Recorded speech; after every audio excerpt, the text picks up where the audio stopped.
One of my biggest complaints about retirement projections and retirement planning as a whole is that it's unrealistic. Now, unfortunately, no one has a crystal ball, so we don't know what the future is. But my guess is you're not going to get 7% or insert whatever expectation that you have for your annual rate of return every single year in retirement. Now, assumptions are a necessary evil because at the end of the day, assumptions are integral to making a projection, right? But in today's video, I just want to give you the same couple who's retiring at 62 years old and what a good scenario looks like, what a bad scenario looks like, and what the median scenario is going to look like for them. It's Fred and Fiona Foster. Rolls off the tongue well.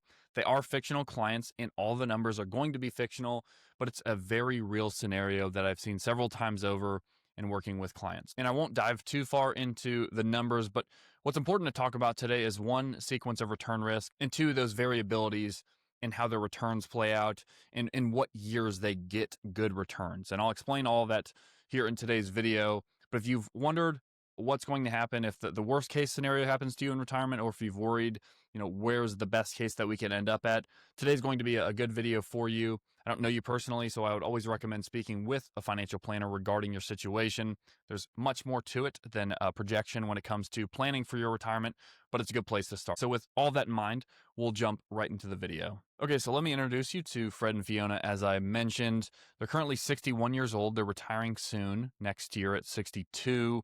Fiona's already retired. Fred is retiring next year. So all in all, this is going to equal about 33 years that they need to live in retirement. I have Fred living until age 90, and I have Fiona living until 94. We're going to say they have great genes. Let's take a look at their net worth. So not including the house. So I guess the house would be included in net worth, but not including the house, what Fred and Fiona have to spend in retirement is $800,000 from Fred's 401k. They've got $325,000 from a joint brokerage account. They've got $200,000 from company stock from Fred. And then they both have Roth IRAs combining for about $300,000. And then finally, Fiona has an IRA from an old 401k that she rolled over. So all in all, we're sitting at about $2 million moving into retirement at 62 years old. I'm going to briefly touch on Social Security here, just because it plays an important role in cash flow, as you know, in retirement. We're going to assume that they're both going to wait until 67 years old, and Fred is going to get $42,000 in his first year of Social Security in 2031, and Fiona is going to take half of Fred's to put her at $21,000 in retirement. So all in all, we're starting the first year of Social Security about $63,000, and as you know, it is supposed to go up by about 2 to 3% from there. Okay, now the last thing I will show you here is Fred and Fiona's goals. Always very important to hit on. Like I said, retiring at 62, planning on living off of $100,000 per year in retirement, indexed for inflation, so increases every single year by 3% on top of that $100,000. And they want to retire and travel the first 15 years of retirement of $25,000 a year, increased by 3%. Okay, so both $100,000 and $25,000 are going to increase by 3% a year. After 15 times of traveling or 15 years of travel, this is no longer going to exist. And then finally, for the first 5 years after Fred retires, they want to give $5,000 each to their grandkids. So that's their last goal there. So as we step into the plan here, you'll see that the plan is very strong. They are currently at a 90%, if my computer would ever load, they are at a 90% chance that they can make it to the end of their plan and be successful. All this 90% means is if Fred and Fiona retired 1,000 times, 900 of those they're able to achieve their goals.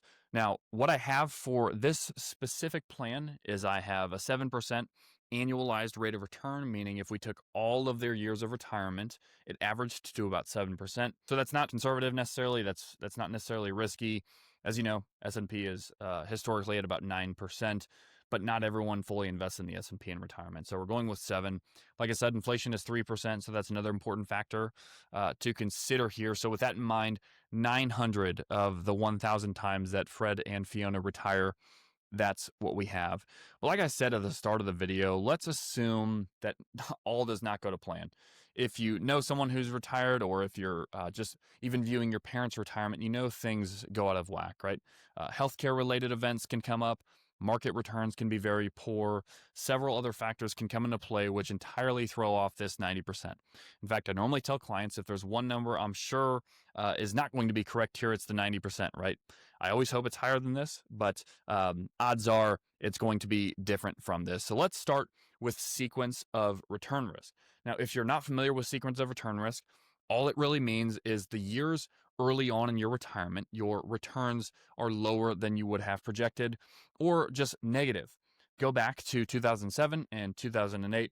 You know that those are typically what folks talk about for the worst time to retire. The reason is we'll take Fred and Fiona. Let's say Fred and Fiona retire in 2007. The market returns negative 38%. And we'll say, even for this example, they have a second negative year right after that.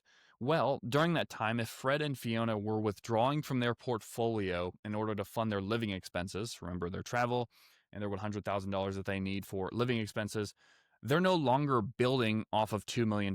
Now they're building off of a portfolio that has decreased by whatever percentage it's down that year and has decreased by the amount that they're taking out. When the market gradually does return, it's building off of a smaller amount, right?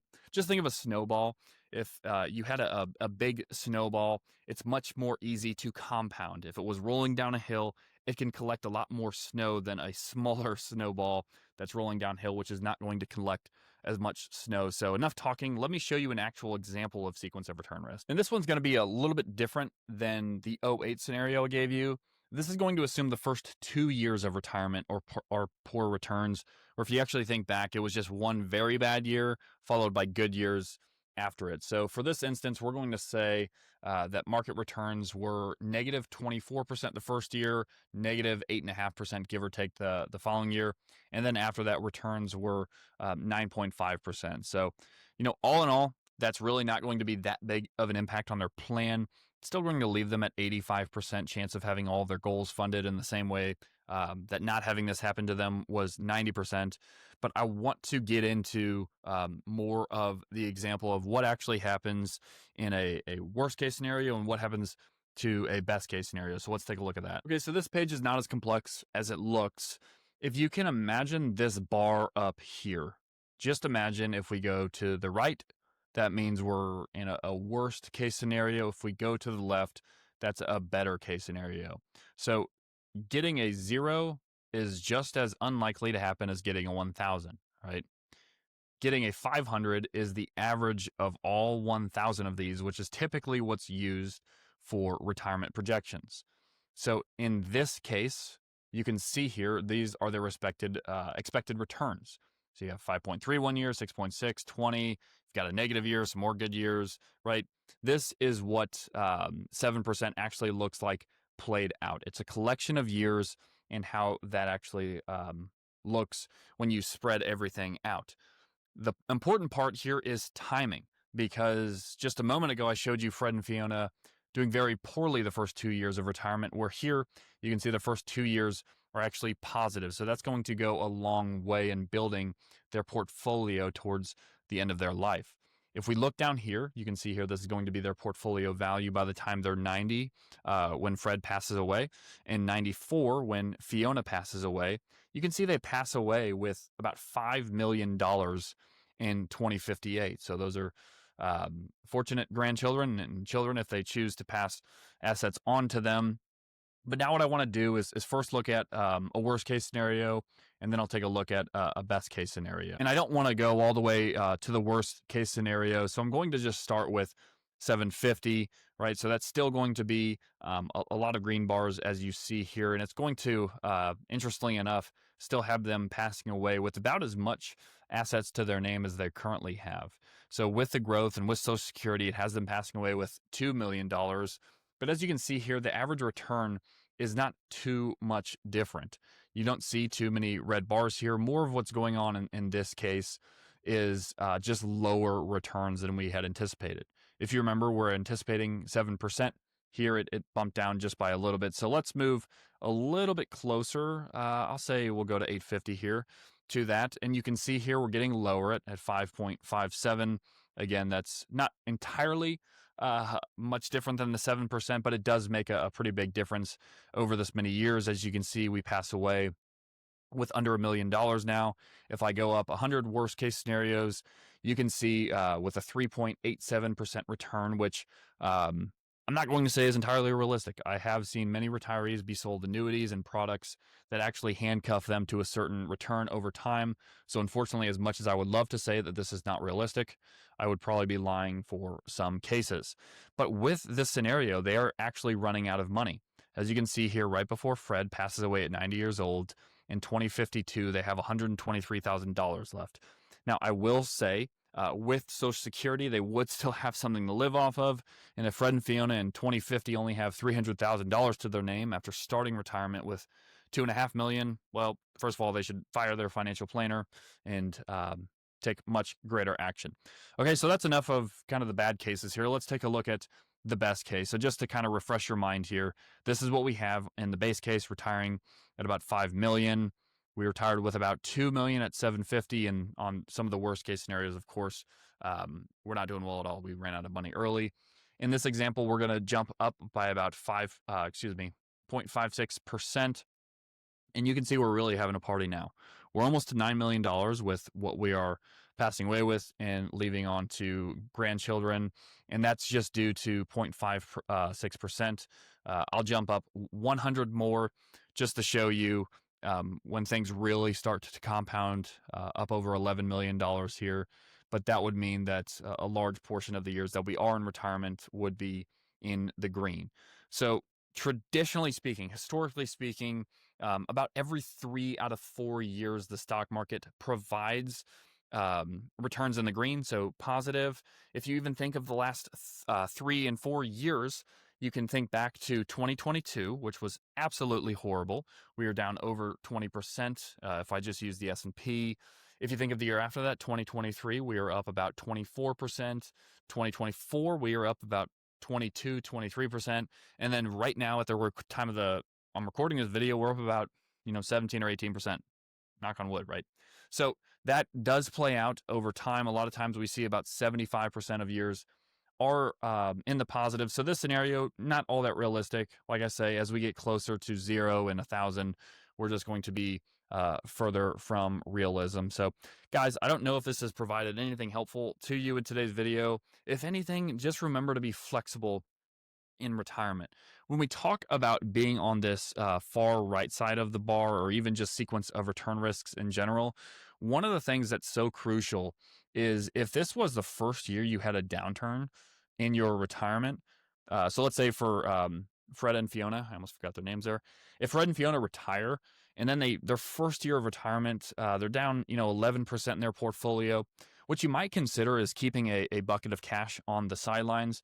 The reason that this can be substantial for your retirement, well, if I have $2 million and it's down 10%, rather than withdrawing from that $2 million, which is going to be less by then, if I just take from my cash, I'm going to let my portfolio return. And as you see here, the next year is 15%, and then another green year after that.